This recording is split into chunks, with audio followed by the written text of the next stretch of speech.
আমাদেরকে মানে থানা থেকে ফোন করে বলা হলো যে বনানী থানা থেকে যে এখানে একটি গাড়ি পাওয়া গেছে, মানে আমাদের যে গাড়িটা উনি ছিলেন গাড়িতে, সেই গাড়িটাতে একটা স্টিকার লাগানো ছিল ঢাকা বিশ্ববিদ্যালয় স্টিকার। আমি তখন ঢাকা বিশ্ববিদ্যালয়ে চাকরি করতাম, তো ঢাকা বিশ্ববিদ্যালয়ে উনি আমাকে বললো যে ঢাকা বিশ্ববিদ্যালয়ে স্টিকার লাগানোর গাড়িটা এরকম এত নাম্বার নাম, এটা আপনি কি উনি নাকি? আমি বললাম যে হ্যাঁ এটা আমি। তো বললো যে আমি এখানে গাড়িটা রাস্তার ভিতরে পড়েছিল, আমরা গাড়িটাকে নিয়ে এসেছি এটা। তো তখন আমি বিভিন্ন জায়গায় যোগাযোগ করেছি রাত্রে 12টার সময় বিভিন্ন আমাদের দলীয় যে লোকজন যারা আছেন এবং আমাদের চেয়ারপারসন বেগম খালেদা জিয়া উনি সহ সব নেতৃবৃন্দ যারা ছিলেন এবং সাংবাদিক যারা ছিলেন সবার সঙ্গে যোগাযোগ করেছি। করার পরে রাত্রেবেলা সারা রাত ধরেই আমরা চেষ্টা করেছি, কিন্তু কোনো ধরনের কোনো ট্রেস আমরা করতে পারিনি। সকালবেলা আমার বাসায় আসছিল পুলিশের লোক, তো তারা এসে কথা শুনে চলে গেছে। এরপরে পুলিশের তরফ থেকে আরও লোকরা এসে বাসার সামনে অনেক বেশি, মানে এমন একটি পরিস্থিতি মনে হচ্ছিল যে মানে আমরাই একটা অপরাধী মনে হয়, এরকম একটা মানে বাসা ঘেরাও করে বাসার ভিতরে মনে হয় কিছু হয়েছে এরকম। কিন্তু আমরা তো সেখানে ভিকটিম ছিলাম, কিন্তু আমাদের সাথে যে আচরণগুলো তখন করা হয়েছিল সেটা আসলেই মানে দুঃখজনক। এ কারণে যে তখন আমি বারবার বলেছিলাম যে আমার স্বামীকে আপনারা খুঁজে বের করে দেন। একটা মানুষ রাত্রেবেলা গাড়ির থেকে ওনাকে নিয়ে যাওয়া হয়েছে, গাড়িটা ফেরত পাওয়া গেছে, এটা তো পুলিশ চাইলেই এটা পারবে, এটা উনি কোথায় আছে ওনার ট্রেস দিতে, সন্ধান দিতে, কিন্তু ওনারা সেই ব্যাপারে কোনো ধরনের কোনো সহযোগিতা আমাদেরকে করেন নাই। তো এর পরবর্তীতে তখন আমার বড় ছেলে তখন ইন্টারমিডিয়েট পরীক্ষা দিচ্ছিল, পরীক্ষা চলছিল, পরের দিন ছিল ওর কেমিস্ট্রি পরীক্ষা। তো কেমিস্ট্রি পরীক্ষা আমি ওকে যখন, অনেকেই বলেছিল যে পরীক্ষাটা ড্রপ করার জন্যে, তো আমি বললাম যে না, পরীক্ষাটা যেহেতু প্রিপারেশনটা আগে থেকে নিয়েছে, প্রিপারেশনের উপরে যেভাবে পরীক্ষা যেমনই হোক পরীক্ষাটা অ্যাটেন্ড করুক, পরবর্তীতে সে যদি খারাপ করে নেক্সট টাইম আমরা হয়তো চেষ্টা করব। তো আমি যখন তাকে পরীক্ষার হলে নিয়ে যাচ্ছি গাড়ি দিয়ে, তখন সিগন্যালে গাড়িটা দাঁড়াল, তখন পত্রিকা সংবাদপত্র বিক্রেতা সংবাদপত্র হাতে নিয়ে বলছে ইলিয়াস আলী গুম, এটা বলে বলে সে পত্রিকা বিক্রি করছে।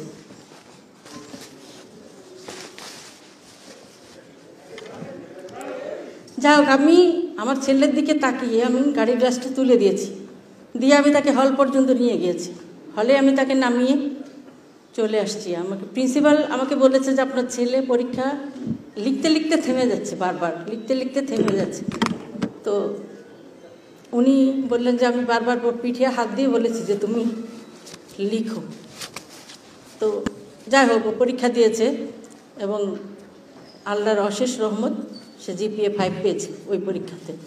তো তারপর পরবর্তী প্রতিটা দিন প্রতিটা মুহূর্তে তারপর থেকে এই গুম হওয়ার পর থেকে আমরা বিভিন্ন জায়গায় যোগাযোগ করেছি, বিভিন্ন যে মাধ্যমে কোথাও সরকারি প্রশাসনের কোনো লোক, আত্মীয় স্বজন, সব জায়গায় যোগাযোগ করেছি, কিন্তু কোনো ধরনের মানে নিউজ আসে একটা যে ওনাকে এরকম এক জায়গায় নিয়ে যাওয়া হয়েছে, বা ওনাকে ডিবি অফিসে নিয়ে যাওয়া হয়েছে, বা ওনাকে ক্যান্টনমেন্টে ডিজিএফআই অফিসে নিয়ে যাওয়া হয়েছে, এরকম আমাদেরকে কিন্তু ইনফরমেশন দিয়েছে। দেওয়ার পরে পরবর্তী যখন আমরা নেক্সট স্টেপ কি, বা এরপরে উনি কোথায় আছেন বা এখন কি হচ্ছে, এই বিষয়গুলো তখন আর ওনাদেরকে ট্রেস করা যাচ্ছে না যারা আমাদের সাথে যোগাযোগ করছিল।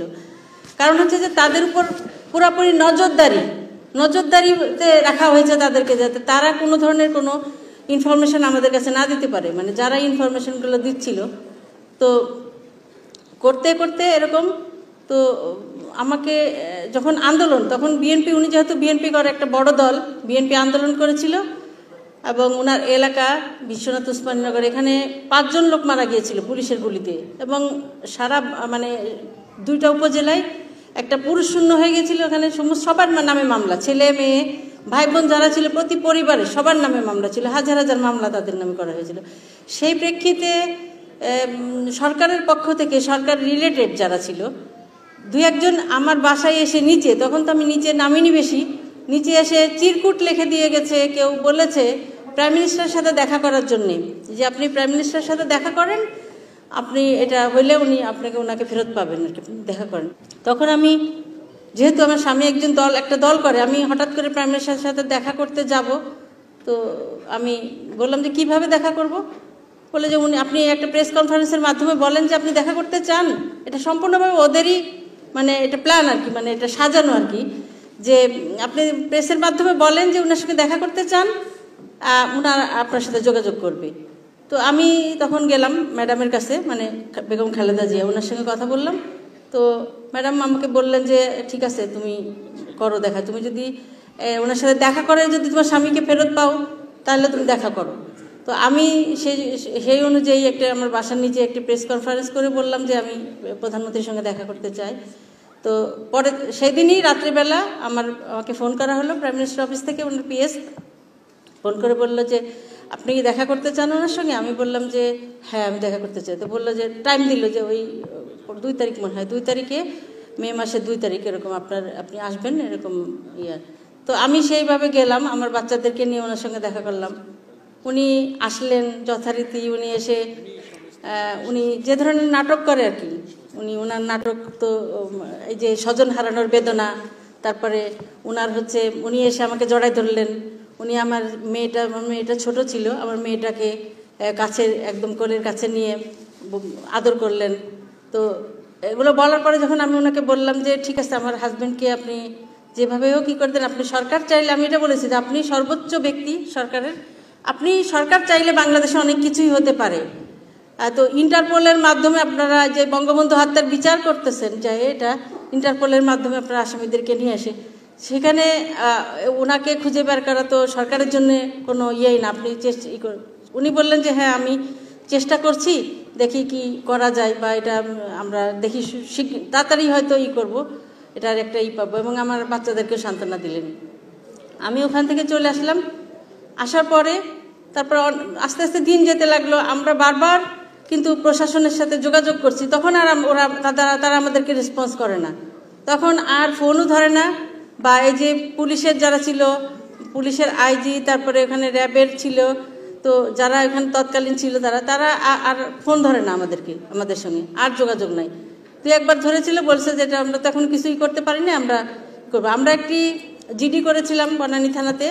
সে জিডি করার পরে আমাদের বিএনপি নেতৃবৃন্দ, আমাদের কয়েকজন সাবেক সংসদ সদস্য, ওনারা থানায় গিয়েছিল কথা বলার জন্যে, কিন্তু ছাত্রলীগের ছেলেরা ওনাদেরকে ওই সময় অ্যাটাক করেছিল। সেই থানায় যাওয়ার সময় তাদেরকে অ্যাটাক করেছিল, ওনারা থানায় যেতে পারে নাই। তো এরকম একটা পরিস্থিতি। তারপরে তো আস্তে আস্তে যত দিন যেতে লাগলো, আমরা বুঝতে পারলাম যে আসলেই এটা সরকারের একটি নাটক ছিল এবং শেখ হাসিনার একটি নাটক। এবং উনি এই আন্দোলনটাকে দমানোর জন্য, আন্দোলনটাকে যাতে আন্দোলন আর বাড়তে না পারে সেটা থামানোর জন্যই উনি এই পলিসি আমাদেরকে নিয়ে দেখা করে একটা নাটক করেছেন আসলে।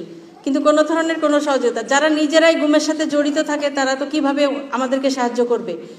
তো সেইভাবে অনেক দিন কেটে গেছে আসলে। সেই 2012 সাল থেকে আজকে 2024 সালের শেষ প্রান্তে আমরা দাঁড়িয়ে। আমরা পরবর্তীতে আর আমরা সরকারের কাছে বিচার চাইনি, কারণ যে সরকার নিজেই এই গুমের সাথে জড়িত থাকে এবং তার বাহিনী দিয়ে গুম করায়। তো একটা মানুষ, আমরা সবসময় প্রত্যাশা করি যে স্বাধীন দেশের একটি মানুষ, সে তার আইনের আওতায় তাকে বিচার করা হবে। সে যদি অপরাধ করে থাকে তাহলে তাকে আইনের আওতায় এনে তাকে অ্যারেস্ট করা হতে পারে, তাকে জেলে দেওয়া হতে পারে, তার বিচার হতে পারে, বিচারে তার সাজা হতে পারে, সেটুকু আমরা এক্সপেক্ট করি। কিন্তু আমার স্বামী তো একজন সংসদ সদস্য ছিলেন এবং উনি অবশ্যই একজন জনপ্রিয় সংসদ সদস্য ছিলেন। তো উনার মতো একজন লোককে, সাধারণ মানুষের কথা আমি বাদই দিলাম, উনার মতো একজন লোককে এই বাসার সামনে থেকে ধরে নিয়ে চলে যাবে এতগুলা মানে আইন প্রয়োগকারী সংস্থার লোকজন, এটা আসলে কোনোভাবেই আমাদের কারোরই কাম্য হতে পারে না সেটা। তো আমরা বারবার অপেক্ষা করেছি যে এই সরকারের পতন হবে কবে, এই সরকার কবে ক্ষমতার থেকে যাবে। সেই সময় আমরা হয়তো আমাদের স্বজনদের, আমি এবং আমাদের বিএনপি সহ আরও যারা পরিবার যাদের গুম হয়েছে, আমরা সেই প্রত্যাশায় থেকেছি যে আমাদের স্বজনদের একটি সন্ধান বা আমরা তাদের সম্পর্কে জানতে পারবো, তাদের অবস্থান কোথায়, কি সেটা। কিন্তু দুঃখের বিষয় 5ই আগস্টের ছাত্র জনতার অভ্যুত্থানের মাধ্যমে বর্তমান অন্তর্বর্তীকালীন সরকার ক্ষমতা এসেছে। অবশ্যই একটি ভালো দিক, এবং আমি সাধুবাদ জানাই যে আন্তর্জাতিক গুম কমিশনে আন্তর্জাতিক গুম সনদে স্বাক্ষর করেছে বাংলাদেশ, এবং একটি গুম কমিশনও গঠন করা হয়েছে। কিন্তু আমরা দেখলাম যে গুম কমিশন বিভিন্ন জায়গায় ঘোরার পরে ওনারা বললেন যে ওনারা আয়নাঘর ছিল সে আয়নাঘরগুলোকে বন্ধ করে দিয়েছেন। ওনারা যেটা বলছেন যে আয়নাঘরগুলোকে বন্ধ করে দিয়েছেন, কিন্তু আয়নাঘরগুলো ওনারা গেলেন আয়নাঘর পরিদর্শনে। আমরা তো আমাদের জানার অধিকার আছে, দেখারও অধিকার ছিল মনে হয় আমাদের গুম পরিবারের, যে সেই জায়গাটা কোথায় এবং কি ধরনের, সেই জায়গাগুলো আমাদের কেউ আছে কিনা সেখানে, সেটুকু কিন্তু আমি মনে হয় আমাদের কাউকে কয়েকজনকে অন্তত পক্ষে সেই সঙ্গে রাখলে আমাদের মনে হয় মনের একটা আত্মতৃপ্তি হতো যে সেখানে নাই।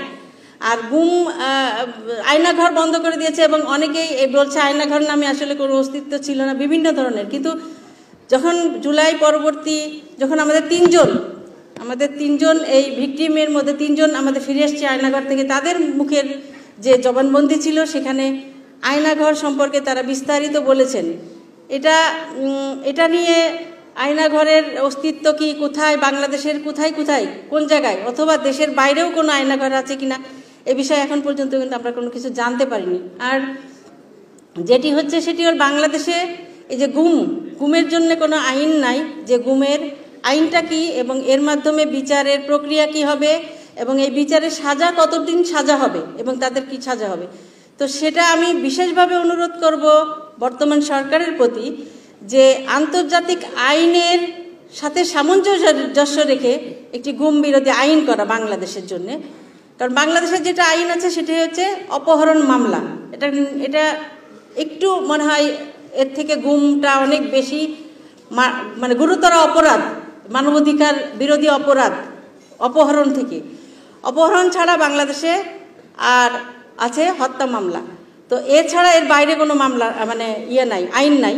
তো আমি সেটা বলবো যে বাংলাদেশ সরকারের পক্ষ থেকে এই যে আন্তর্জাতিক আইনের আদলে বাংলাদেশে একটি গুম আইন করে, এবং সেটার আলোকে যারা এইখানে গুমের কোথায় কাদেরকে গুম করা হয়েছিল সেই বিষয়গুলো বিস্তারিত করে তদন্ত করে, যদি কেউ সেখানে থেকে থাকে তাদেরকে ফেরত আনার ব্যবস্থা করা, এবং এই গুমের সাথে যারা যেখানে জড়িত ছিল, শুধুমাত্র আমরা জিয়াউল হাসানকেই নয়, এর পিছনে অনেক বড় একটি সংঘবদ্ধ চক্র কাজ করেছে। সবাইকে এর পেছনে কারা ছিল, কাদের আদেশে কাদের নির্দেশে কাজগুলো হয়েছে, তাদেরকে চিহ্নিত করে একটি দৃষ্টান্তমূলক শাস্তির ব্যবস্থা করা, সেটা প্রত্যাশা রাখছি।